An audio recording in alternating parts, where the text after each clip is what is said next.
welcome back to the channel. This is Rob here at Smirking Gun Reviews, and yes, if you've clicked on this, you know what we're going to talk about. We have finally, in my search to get back to the regularly scheduled programming, we're starting this Saturday with bringing back Doctor Who Season 9. And again, things happened a while back in like December that just kind of made me not want to, I needed to take a break. It wasn't like, oh, woe is me. It was just kind of, my anxiety problems got really, really bad. And I don't know. I started just making some poor decisions about what to do next, how to keep going. And so I just kind of stopped doing a lot of it. And it's been really hard to kind of restart the car. And so I've been doing a lot of game streams. I've been doing some comic things here and there. I've been reviewing The Outsider and Better Call Saul. I even went back a couple weeks ago to do Batman and Justice League, but we haven't gotten back fully on track. And I'm trying one at a time to get the shows back that we were reviewing, plus a couple of new ones. Oh, Agents of S.H.I.E.L.D., we finished Season 2 as well. So I apologize for the delays on any of my content that you guys, anybody that watches my channel that was looking forward to things that haven't been around for a while. All I can say is, well, you know, shit happens. Things get in your head sometimes. And well, I think Peter Capaldi says it best about this. If some cunt can fuck something up, that cunt will pick the worst fucking time to fuck it up because that cunt's a cunt. Alright, so after that, without further ado, let's talk about Season 9, Episode 6, The Woman Who Lived. Now, we ended our reviews on the two-parter, The Girl Who Died, now The Woman Who Lived. Going forward, we're going to be doing the two-parters as one video. Just so that everybody knows, you know, like, it's hard to do one half of a story in some of these cases. So, The Woman Who Lived with Maisie Williams is, actually I like this one a lot better than the first one, because this one deals with, you know, what would it really be like to be immortal? And not just like the Doctor, who lives many lives as the same person, but just, you know, transitions. I don't know if that's the right word for it. Probably not. You know, takes on different faces, but has all the same kind of, I don't know. Does he have the same memories? Again, remember guys, Season 8 was where I started in Doctor Who, so I'm not sure how that, if he has all the same memories or not from the previous ones, because there's been times where it seems like it's a little fuzzy, the memories going back, but that kind of goes into like what happens to Maisie Williams' character about forgetting what's happened in the past. Does that work for the Doctor as well? So she's taken on, after he left her, she's taken on many lives, and in this one she is called the Nightmare, or she's kind of a person who lives in high society but, you know, robs people for adventure to give her life a thrill. And so when the Doctor shows up all of a sudden, she's kind of excited because, oh, it's like, oh, you've come for me. But he hasn't. And she's forgotten her name. Now, the thing is like, with the performance and the way they've written her in this episode, at first it seems pretty straightforward that, she's forgotten her name and all this stuff, but I think part of that is true. I think part of it is this act that we find that she's putting on, because she's really got an agenda. She was there to rob these people, but she really wanted the artifact that they had, but she's playing dumb because she doesn't want the Doctor to know what she's really up to. So, you know, I was thinking, I don't think I'd forget who I was in this,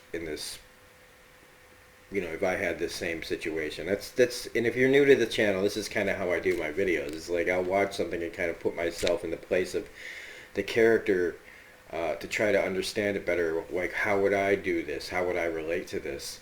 because there's kind of a running joke on the channel and in my life that, put my brain in the robot body, I'm ready to go. Because I want to live forever. I mean, it's the old, you know, who wants to die? Who really wants to die? I'm sure there are people who do, and that's very sad. But there's also people that don't want to live forever. We don't want to die, but we want to keep going if we could keep going. And then there's people like me who I'm legit no, no thanks, no thank you. I want to keep going forever. Um, and so I always said, as soon as they develop robot, I hope they can make where I can put my brain in a robot body. I love things like altered carbon, where they put your consciousness on a stack. I'm all for it. Somebody start working on that shit. But as great of a time as we live in, I don't think we're at putting our consciousness on discs yet. Yet. If we even make it that far, right? But I could see myself adapting to the world the way Maisie's character has, where it's like she feels like she's outside of the world. She's seeing things, she's experienced things from the perspective of somebody who can't die. She's learned a lot of skills, and she's living at, she's known, but she's still living on the fringes. She's living on the outside of the radar. And I feel like that a lot. I don't know if how anybody else feels about it, but like I feel like I live on the fringes. I feel like I'm just kind of an outside looking in on the world. A lot of times, I feel like not really noticed. I feel like I'm kind of invisible, which is why I like having my channel. This is my one way of kind of infiltrating the world and trying to be a part of it. Otherwise I kind of feel like I'm walking around the edges of society instead of being a part of it. It's probably why I have like such weird thoughts about immortality and things like that, where I just like I kind of feel like I just want to witness things happen. Like if I'm not allowed to participate, I just want to see it all go down, like from the outside, almost like detached to it. How she kind of feels. That probably sounds a little messed up, but that's just how I feel, honestly. Like I said, this channel helps me. This is my this is my way of reaching out to people. It's my way of trying to feel like, I don't know. Let's don't want to go too maudlin on this. Don't want to get too emotional. Like, oh God. So he's got this machine. It scans for cures. I love that. Oh, it scans for cures. I just worked that out. Why this is called that. So he's there to find this artifact, and Maisie goes over her life and some of the things that she's done. And what she's really good at, and she did it on Game of Thrones, which was playing old beyond her years. Except this is where she has to look young and make you feel like she's lived a lot longer, and she's really good at that in this. Playing, sitting there as somebody who you believe has lived all these lives. It now feels detached from it and feels kind of an amoral view of things. People live, people die. I've killed people, I've saved people, it doesn't really matter. You left me here, and this is how it is now. And that's another part of it. This story is talking about what happens to the people he saves when they leave, and he's impacted their lives. He's shown them these possibilities. He's not walking around with a Men in Black memory eraser, all the time and just going, okay, well, you'll never remember this or you'll never remember that. Although I do think it's funny that all these alien events happen and people just go on with their lives, and it's probably how you could say in books people have these weird experiences that people just go, oh, it's just the townsfolk being cuckoo and just being, ignorant and not understanding something that science could have proved back then was, something else. Maybe it's really just been the doctor running around with aliens. And it really did happen, but nobody would believe it. you find out that she's got pages torn out too of the books, diaries that she's written, and showing that she's had, so many lives, that she did have children. In fact, we're here at that part now where during the Black Plague she lost like 3 babies. She don't look like nobody who pumped out 3 babies, but whatever. And so she's like, never again, don't want to do that. Not just because eventually they'll die, but because of things like that, the unpredictability of their lives that could be cut short. She doesn't want to have any more babies. And we find out that she's also wanting the artifact to help this guy with he might as well be called Lion-O from Thundercats. I think it's like Leonardo or something like that. Which I thought was wow. To talk about being on the nose. But good makeup and effects on this guy. I thought that was pretty cool. So they've got a little plan going, and she's basically, well, we'll talk about that in a minute. She calls him the man who runs away, which, it's one way of looking at it, as from a person's perspective of seeing somebody come in, affect something, or, cause, be there to stop happening, but then leaving. Like I said, people kind of going like, what do we do now? Like, after all this. They talk about the second immortality charm, why she hasn't used it. That is interesting. She says nobody's been worth it, and I'm like, I'll take it. Can I have it? I should buy one of those. I wonder if you can get one of those, like just as a prop, to wear. And I'll just be like, I'm waiting for the doctor to put it on my head. So they run into this guy named Sam Swift, and I think he was based on a real person. And he's all into puns, and I have to agree with the doctor. I mean, no, I do it sometimes too when I can't help myself, but no puns. Line in the sand, no puns. I like that. She says that she's lost more than she can remember. And I was thinking that too. Like, if I were to be able to live forever, because sometimes I do. I walk around and I'm thinking, why do I have to die? Why can't I just go on? Like, why does my body have to break down? Other than science. Logic, anyway. But also, like, if I were to live on, how long before I start forgetting, important things? I have a really good memory. Man, this one here is bothering me. I have a really good memory, and as I've gotten older, it's weird that I don't know if it's because I'm purposely looking back, making myself think of things I hadn't thought of in a long time, but I've been able to recall a lot. And I'm thinking, how long before that I live, if I keep most of my marbles, right, before I get too old, how long before I start forgetting those things? And if I were to carry on, how long would I be before I kind of lose my identity and want to be called like somebody like she does, like where she's just saying, I'm me. I'm not her anymore. All the people that I've known are gone. All the people that know that person are gone, so why even bother having that name? I kind of understand that, because you could just reinvent yourself all the time. I would probably just have a thing like on the back of my shirt saying, your name is Rob. I don't know. The whole, why wouldn't he, like when she's exposed, her plan is exposed to use this amulet to help this lion guy, I'm just going to call him Lion-O, to help Lion-O open a portal to another reality where his race had come through. He's trying to say that it's for her to escape, him to leave, and she can run away. And, come on. Like anybody, the doctor, of course, can see right through this, but there's also a price to open the portal, and you have to kill somebody to open up the portal. And her bringing up the point that, do you even care what happens when you leave us? And that's what's one of the great things about this episode, is it's not just about immortality. It's about like what he does and how it affects the people that he saves.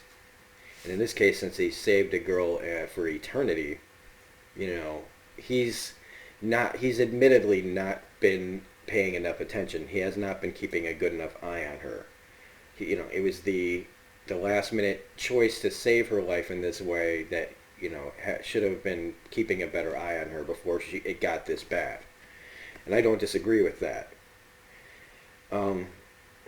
Because she says, you've trapped me inside this life.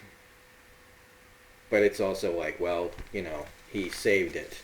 It was the whole thing that we knew was going to happen by the end of the last episode is you cured her.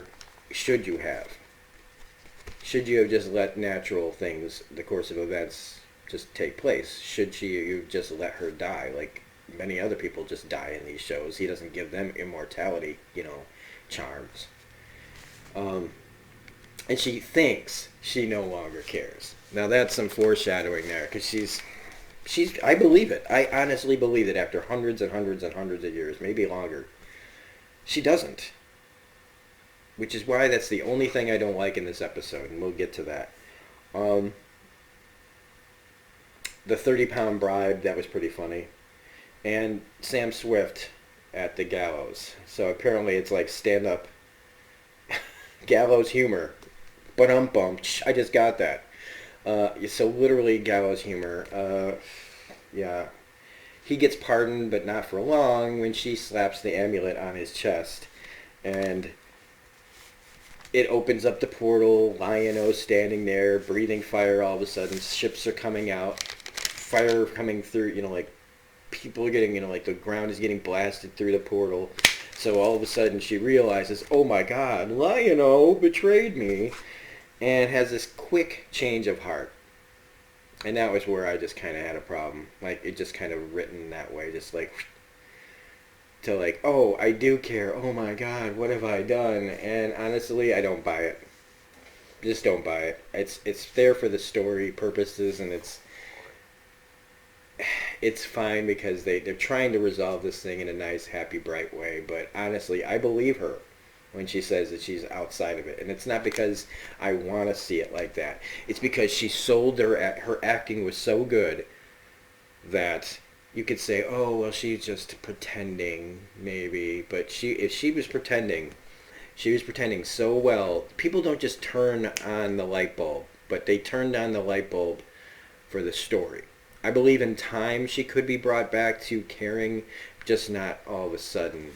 Even in the face of I think what would be more appropriate is, oh my God, aliens are coming down to kill us all. I better care a little bit.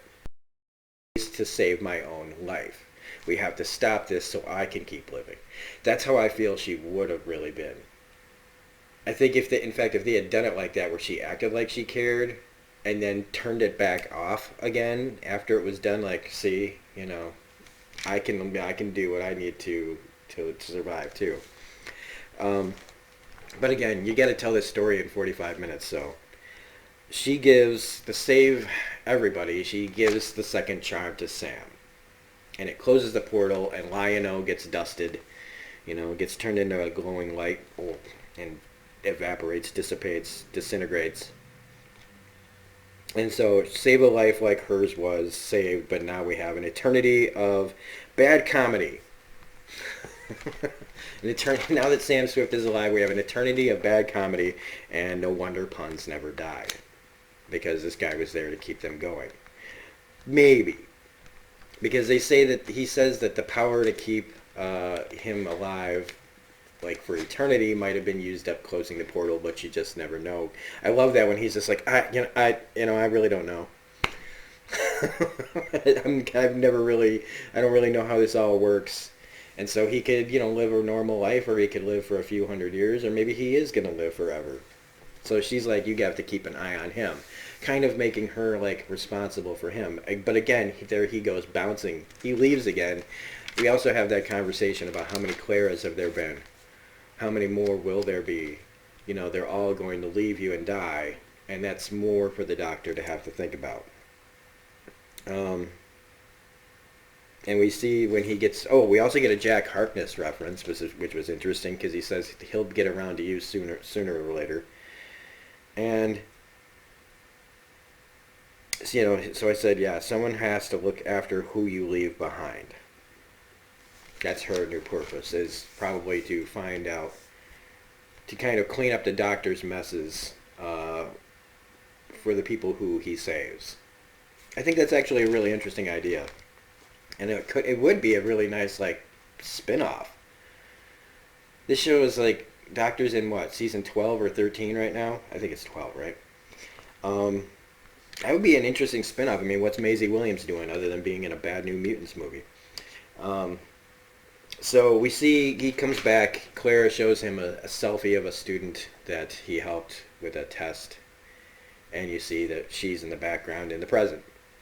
So I hope we get to see more of her at some point before Capaldi's run is over. Otherwise, pretty good episode. And yeah, this is, if you don't like how I do these videos, I apologize. I'm not going to be talking about the science of things. I talk more about how it makes me feel, and I don't know how, and if anybody can relate to that, great. Otherwise, if you liked this video, please hit the like button. If you're not already a subscriber, please become a subscriber. Hit the bell for all notifications so you know when any of my content is up on the channel, and also share. Sharing is caring, everybody. If you like Doctor Who and you like this Doctor Who video, share it with people who also like Doctor Who. Otherwise, you can find me on Twitter at reviews_gun. And as always, this is Rob at Smirking at Reviews saying we'll be back next week for the two-parter about the Zygon invasion and the Zygon inversion, I think it's called. So have a great day, and we will see you on the next video.